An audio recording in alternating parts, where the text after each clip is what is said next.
Hello and welcome to Behind the Lines. I'm Diane Dayton. Well, today we've got an interesting story, following various careers, following a dream, and now becoming an author. I'm with Susan Stirling. Thank you for being here. Thank you so much. I'm glad to be here. Well, it's been several years since you and I talked about the business that you started here in Lancaster, Womb with a View, right? Correct, yes. Yeah. And so this was what year? So we started it in 2007.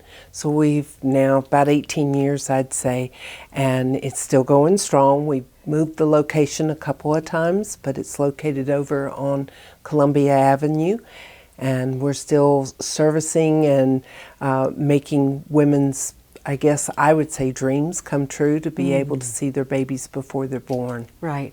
And it's non-diagnostic, It's correct? non-diagnostic. Okay. It's for the feel-good pictures. For the feel-good pictures. That's good. Now, you originally are from Alabama. I am, and they tell me I still have my accent. Yeah. How did you get here? I forget the story on that. Oh, it's a funny story, but we'll make it very short. A long-distance relationship. I met a guy up here, had not laid eyes on him. He and I became prayer partners. 2 years later, we long-distance dated. 2 years later, I moved up here. And a year and a half after I got up here, we got married. Wow. Yeah. Okay. And I've now been up here 25 years. Wow. Well, we're glad you're here. Thank you. And the whole idea with Womb with a View, where did that come from? I mean, why did you decide to do that? It was an existing company Okay. that wanted to be sold, somebody else run it. Gotcha. And my husband had just gotten out of the insurance business, had money, Yep. and was sitting at home being a little lopsided and depressed, I would say. Yeah. Or, just he needed to be Needed back something. in. Right. Yeah. So we went business shopping.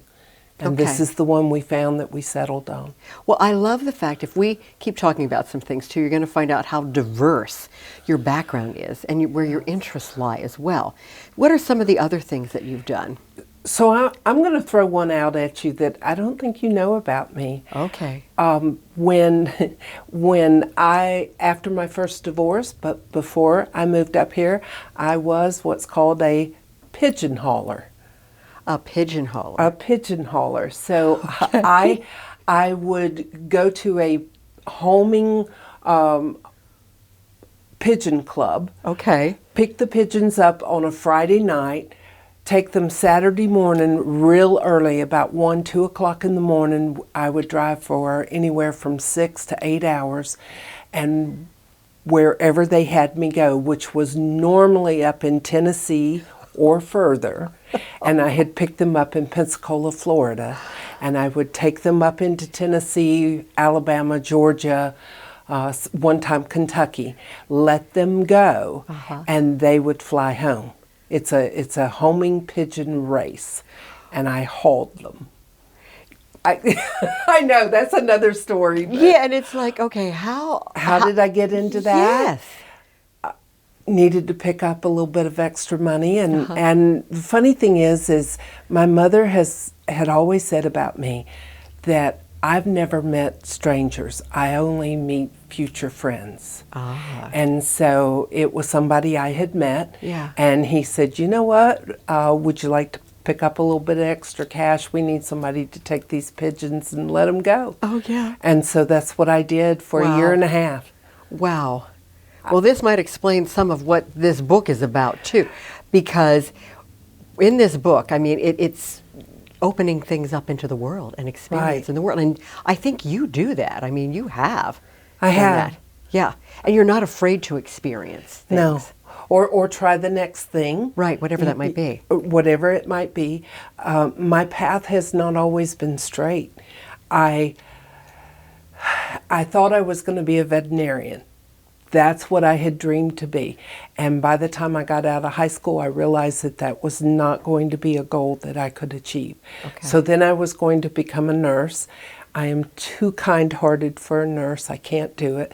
So then I was going to be an accountant, went to school, became a bookkeeper, and I had this zigzag path. Right. And through it all, I just kept finding the next thing that I thought I'd be good at, Right. and that I wanted to do. And so I have done property management, pigeonholing. I was worked for banks and hospitals, and the last thing I did when you probably first met me, I was a CEO secretary. Okay.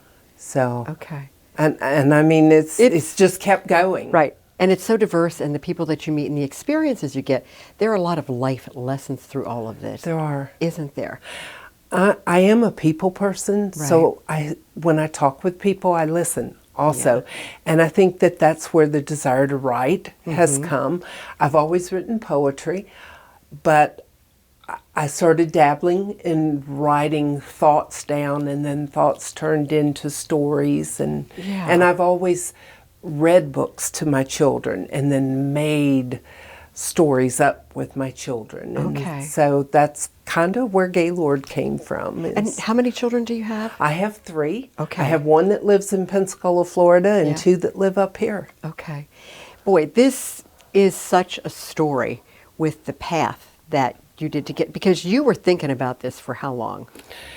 The story was written over 10 years ago. Okay. Your mother was an English teacher? She is that was. Right? So how did that affect you?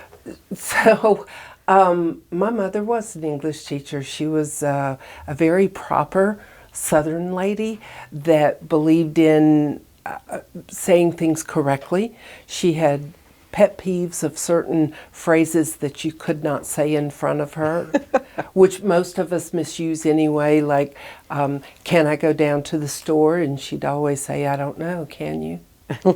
Because it's may I. May I, Right. And so that, her being an English teacher and me listening and absorbing, got into writing. And then I wrote prose. I wrote a lot of poetry. Right. And eventually got into kind of putting some of this stuff down on paper. Yeah. Well, this is a dream come true to actually do this, because it's been a real process for you. I know. It has. Yeah. A labor of love It and then has. some, right? So when this was all coming together, what was your thinking? Did it feel like it was going to be a reality? No, not at all, because and I don't mind saying this, I'm 63 years old. So to just get it on paper, we're talking about, I was in my 50s at that point. I didn't think I'd ever do anything with it. I wanted to. I definitely wanted to, but I didn't know how to. I didn't know any other authors. I didn't know any way to do anything. Now, we live in an age right now where you put anything, type it into your computer, and you get inundated with information coming back to you. So I wrote it about 10 years ago. I started seriously trying to look about maybe 5 years ago. Realized I didn't have an illustrator. Put some fillers out for that. Didn't like any of them that was coming back to me. I didn't. And then and we'll talk about this part later, but happened into, I personally know the illustrator. Yes. But in the meantime, I'm trying to figure out, do I go through a publishing house? Do I self-publish? How do I do this? And the more publishing houses, firms that kept contacting me, the more I felt like I was not in control. So I decided to self-publish. And I went through Amazon and did a self-publish, which you pay up front, but you control everything.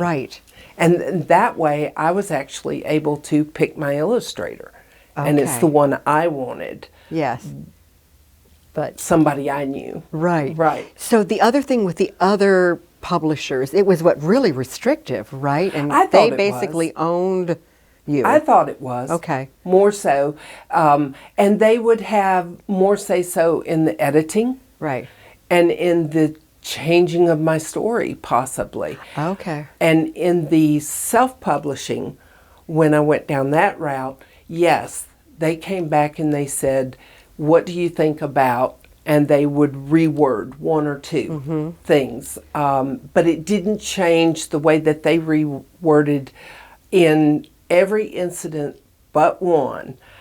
I said yes to it. And Okay. the one I said no, I feel like that changes the where we're headed Okay. with this. And so I said no to that change. Right. And they said fine, Okay. because I was in control. And that's what I like about self-publishing. Yeah. Right. Wow. So you have a good relationship with Amazon. And what we're going to do, we're going to get into the fact that there's a lot of things built into publishing it with them.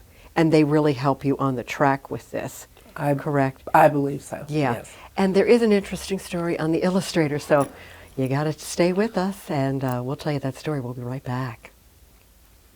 You're watching Lancaster Community TV, LCTV 66. Welcome back to Behind the Lines, and we are talking about various careers, chasing a dream, becoming an author with Susan Stirling. So thank you for starting to get us on this process of how this happened with all your various careers and experiences. So this book, which is called Gaylord, the Homestuck Goose. Okay. And this book had been, you said, written like 10 years ago. And then you started the process, decided to go with self-publishing, and now with Amazon. Right.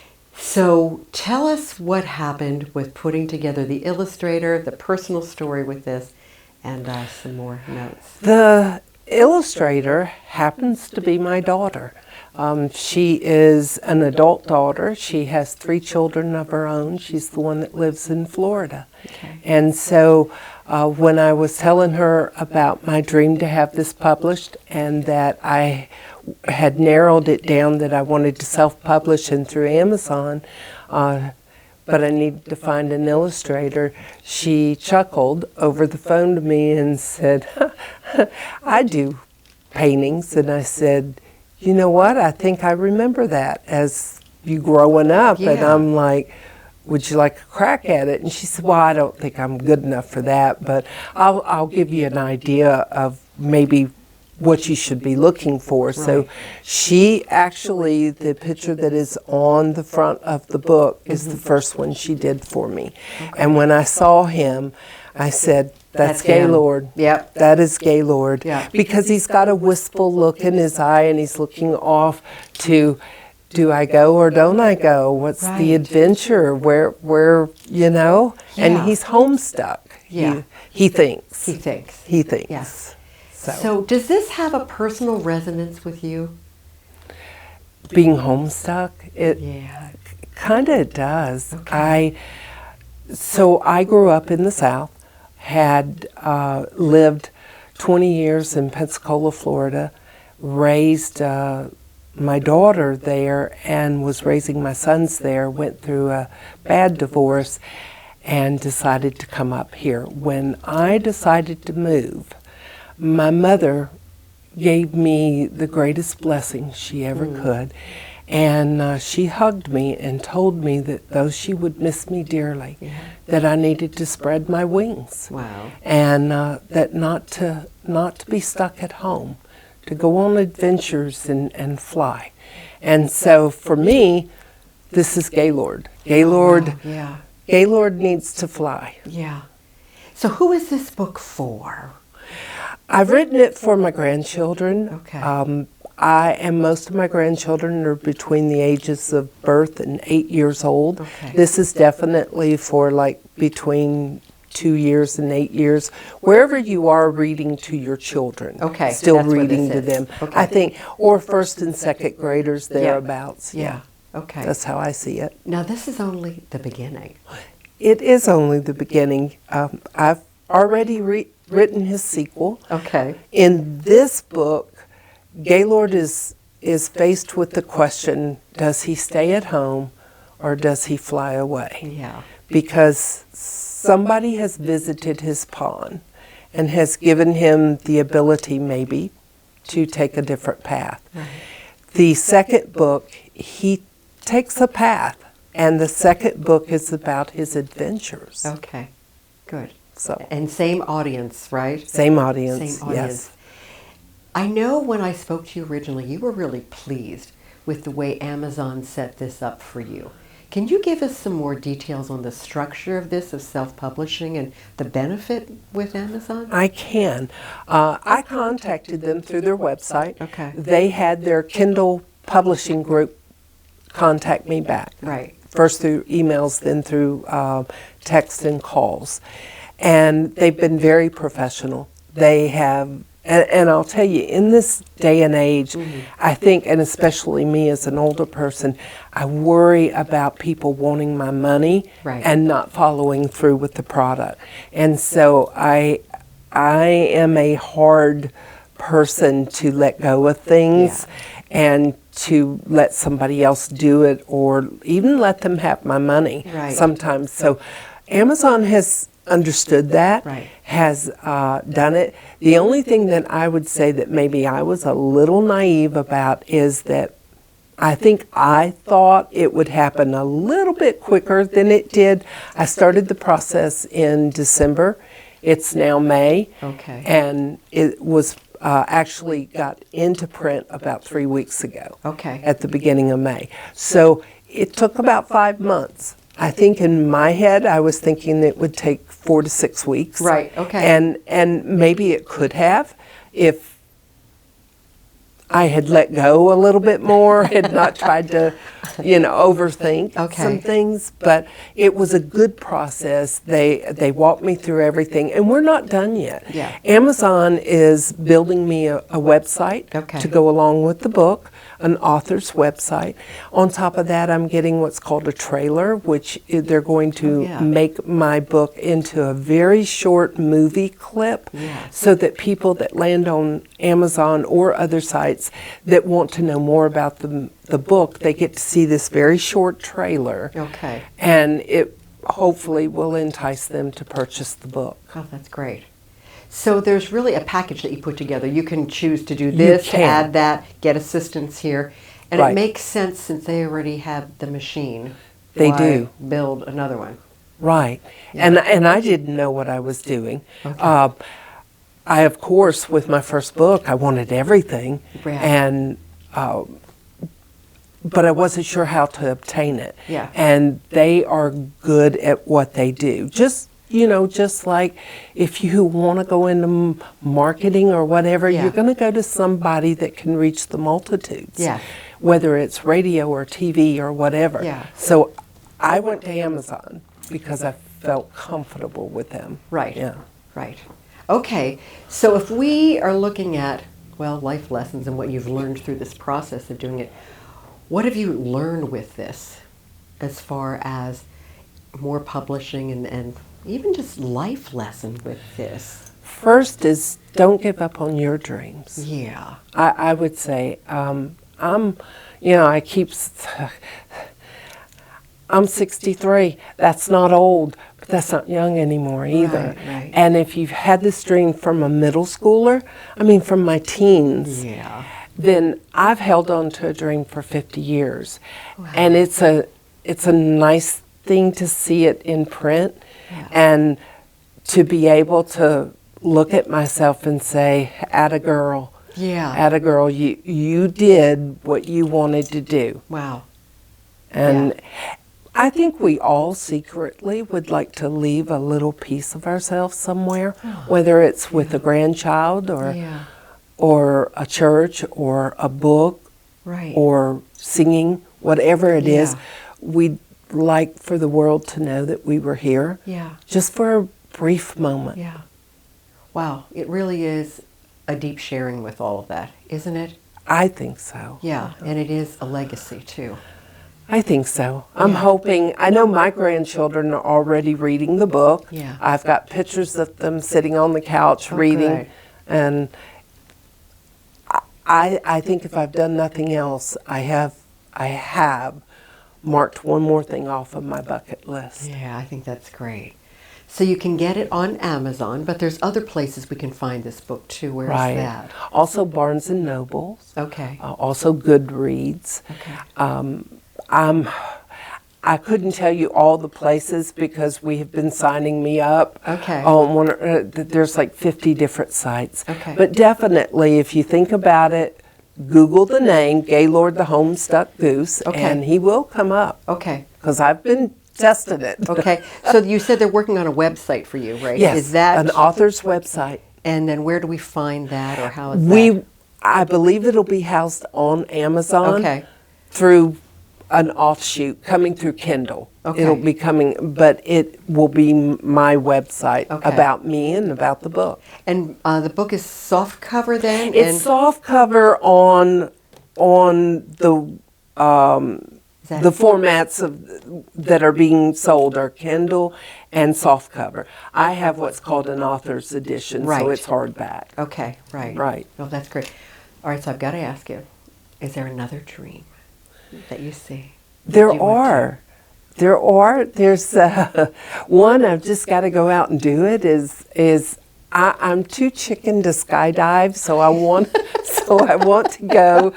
There's a place outside of Philly, and I want to go into an air tunnel. Okay. And where it shoots you up Yep. like you're skydiving, but Okay. you're not. Okay. Because that way I figure if I fall, I can't die. Right. And that's one of the things I want to do.